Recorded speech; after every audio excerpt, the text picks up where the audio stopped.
How can you prove God's existence? The transcendental argument. Okay, so can you elaborate on it? Yeah, without God's existence, it would be impossible to give a philosophical justification for one's worldview. That's how tag goes. Aren't worldviews subjective? No. I mean, that would be a self-defeating position if you believe that worldviews were all subjective. So you don't think we would have different worldviews? We got the same worldviews. Having different worldview doesn't entail that they're all subjective. That's a non sequitur. So you think all worldviews are the same? No. At root, everybody has a worldview, but not everybody has the same worldview. But that doesn't mean that everybody's worldviews are the same. Yeah. So they're not the same. So right, but that doesn't entail relativism. So you understand that relativism will be a false conclusion from the fact that we have our own worldviews, because there are things that we all share in common. Right. So, for example, you gotta have some account of knowledge or ethics in your worldview. So the question is, well, who has a consistent, coherent account of knowledge and ethics? Let me give you another example of why it would be impossible to say that worldviews are all subjective. If worldviews were all subjective, you couldn't say all worldviews are subjective, because that would be a non-subjective truth claim. That would be an objective truth claim. Okay. So it would be self-defeating. But how does that link to God? Well, because if we're going to have to give an account for our worldview, and that what I believe a worldview is some basic commitments within the domains of epistemology, which is the doctrine of knowledge, ethics, or right and wrong, and metaphysics, what exists and what doesn't. So those three things make up a worldview, and we either have an account for that worldview or we don't. If God exists in the Christian worldview, then there's a reason and a basis for believing in the basic principles of epistemology, metaphysics, and ethics. If there's no God, there is no basis for having knowledge at all. You couldn't justify your knowledge claims. Okay, but well, I could go into all of that, but how do you link it to God? You could link it to anything. How do you specifically just link it to God? Well, no, but not anything can give a justification. So there's all kinds of things I could say. Therefore, potato chips, right? But potato chips doesn't provide any justification for the principles that I'm utilizing, like logic, like reasoning, like mathematical principles, etc. All those things that are necessary to have a coherent worldview. They're not justified by me just saying anything. There's some kind of being that gives an account for them and grounds them. And that's precisely what God does. God is the type of being who would ground and give an account for those types of things. But again, you're just assuming that there's a being that's accounting for that. I'm not just assuming it, I'm making the argument. It's a transcendental argument. It has an actual form to the argument. But it's a circular argument, because how do you prove that? It's not circular. It's circular. The argument is proven by the impossibility of the contrary. That's a reductio argument. No, it's not, because there could be other possibilities. You just don't know of any, and you just assume it's God. There could be other possibilities. Could there not be? There can be other possibilities because it's set up in a disjunctive, in an either or. You said there can't or can? There cannot be. Because the How argument, do you know that? Because there's a limited number of options as to where you can go in terms of a worldview. For example... No, there's not. You're all-knowing, so you wouldn't be able to tell me if you... It doesn't require omniscience to make that statement. I can make that statement because there's a limited number of places that you can go to begin any worldview. There's not an infinite number of starting points. There's not an infinite to what you could link it to, and that's what I'm saying. There's not a limit to where you could link it to. You could link it to being a God. You could link it to being anything else. Linking it to anything else will not do the work of justification, because you need a certain type of being to ground the things that we're talking about. What's that? Justificating what? Justification is a principle in epistemology. It's giving an account, justified true belief for the knowledge that we have. How do you know nothing else could justify what you just said? Because there's a limited number of starting points for any possible worldview. There's not an infinite number of worldviews in terms of starting points.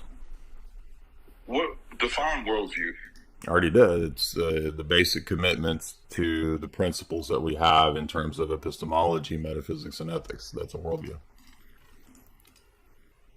So, for example, let me give you an example. Let me give you an example. Let's take ethics, since you mentioned that. There's not an infinite number of possibilities between knowledge, for example, ethics either being objective or subjective, right? Okay. So there's not an infinite, that's an either or, that's a disjunctive. So there's not an infinite number of possibilities in that question. So therefore, the way you answer that question will determine a large portion of your worldview after that. That's why I don't have to refute every single worldview. But you can't justify your worldview by not defeating the other ones, because you're just assuming your worldview is right without knowing all of the other worldviews. Again, I don't have to refute every single worldview because there's a limited number of worldviews from the vantage point of starting points. So how do you know your worldview is correct? Because it's the only one that gives an account for the basic principles that I listed. Epistemology, what else? Metaphysics and ethics, right? So you need all three of those things to have a worldview. They all kind of go together. So if I can argue that, for example, that universal concepts, mathematical principles, etc., those things can't be reduced to matter. And if God exists, then it makes sense why there would be those things, why there would be immaterial things like laws or laws of logic, laws of nature, etc. So in other words, it's two different competing worldviews. And the worldview where God exists, those things make sense. The worldview where God doesn't exist, ultimately knowledge doesn't even make sense. It's not coherent at all. There is no possibility of knowledge. There couldn't be any other possibilities where this could still be a thing? Well, I mean, you're welcome to argue something. To what's your position? Agnosticism? You're not a Mormon. No, I'm joking. I'm not. I knew you were joking. No, but how do you prove that it's a personal being then? Right. So, for example, this was the other question I was going to ask. If you were to talk about metaphysics, like there's only a certain number of options that you could choose for, say, the universe being intentional or non-intentional, or to use the philosophy terms, teleological or disteleological. If it's disteleological, then the universe has no purpose. It's purposeless.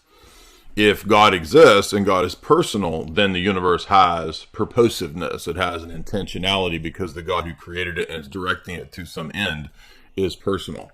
So that's another example of how if you choose a non-personal absolute metaphysical principle, or if you choose a personal one, that will have a huge impact on the kind of worldview that you have and whether knowledge is possible.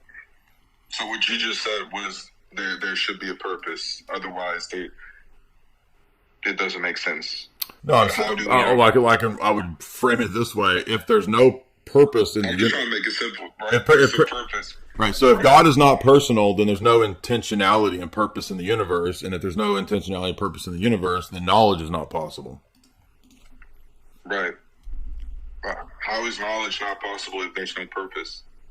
Because everything would be purposeless. And so what you think has meaning or has directedness doesn't really have that. It's all just purely subjective. Well, that works fine with my worldview. Okay, well, if everything is subjective, then knowledge is not possible, and you can't even say that all knowledge is subjective, as we talked about earlier. Well, we can look at subjective truths in the community. We don't have to look at it as drastically as you're looking at it in the whole universe. Well, but again, it doesn't matter whether it's the universe or whether it's the community. Like, there's nothing that makes something true because the community says so or thinks so. That doesn't make things true. Can't the community be wrong about stuff? Yeah, I would concede to you that truth is subjective, but no, but I'm arguing it's not subjective. It's impossible to actually believe the truth is subjective because do you understand that if you say truth is subjective, that proposition itself is self-refuting? No, it's not. Why? It is, because you're making a universal truth claim that all truth is subjective. You can't make a universal claim if everything is subjective. But you can't make. But if I'm saying everything's subjective, it's still subjective. You're not justified in making the claim because you're limited as a finite being.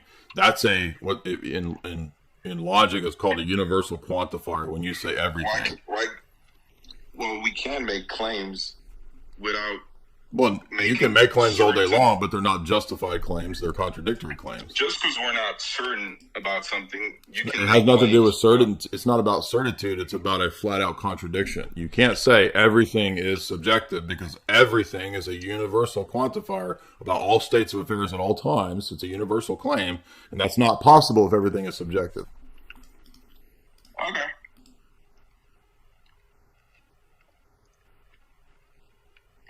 Well, you're right. You won. Okay. All right. Well, I'll see you at the Mormon temple ceremony next week. Good job, dude. Better than you. Here's the guy talking smack. Here we go. What's up? He's gonna set us straight. Bro, you just predicted that. Yeah, dog. What's up, bro? What's up, dog? How you doing, man? Yo, what up? How's it going? Good. You gonna set us straight to disprove the existence of God? Is that what's up? Oh no, I'm from the Church of Latter-day Saints, so I'm a Mormon. Are you trolling? You joking? No, I'm dead ass. I'm like a Mormon. So like. You sound like a black dude though. They don't really like black dudes in Mormonism. Yeah, but like I just try to be different. I'm just trying to be like. You're trolling. You said that you said follow the herd. You know what I mean? Yeah, you're trolling. You said that you didn't believe in God, so now you're a Mormon. You're joking. Yeah. Okay. So how can you prove God?